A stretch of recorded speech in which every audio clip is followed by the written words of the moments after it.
तुमच्या गाडीवर जर ई चलन लावलंय आणि तुम्हाला ते रद्द करायचं आहे तर हा व्हिडिओ तुमच्यासाठी आहे।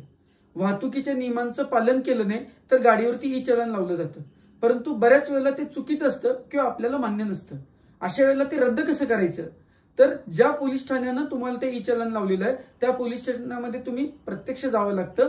तिथं तुमची तक्रार देताना त्यामध्ये ते ई चलन चुकीचं कसं लावलंय हे सविस्तरपणानं सांगून त्यासोबत पुरावे जसे की फोटो असतील, व्हिडिओ असतील किंवा तुमच्या बाजूने साक्ष देणारे साक्षीदारांचे प्रतिज्ञापत्र द्यावे लागतात। ते पाहून तुमचं चलन एकतर रद्द होतं किंवा कमी होतं। पोलीस स्टेशनमध्ये तुम्हाला प्रत्यक्ष जाणं शक्य नसेल तर चलन.परिवहन या शासनाच्या अधिकृत वेबसाईटवरती जाऊन किंवा महाट्रॅफिक ऍप हे शासनाचं ऍप डाउनलोड करून त्यातल्या ग्रीव्हन्स सेक्शनवरती तुम्ही तुमची तक्रार देऊ शकता। यावरून सुद्धा तुमचं चलन कमी झालं नाही किंवा रद्द झालं नाही तर न्यायालयामध्ये तुम्ही तुमची बाजू मांडू शकता।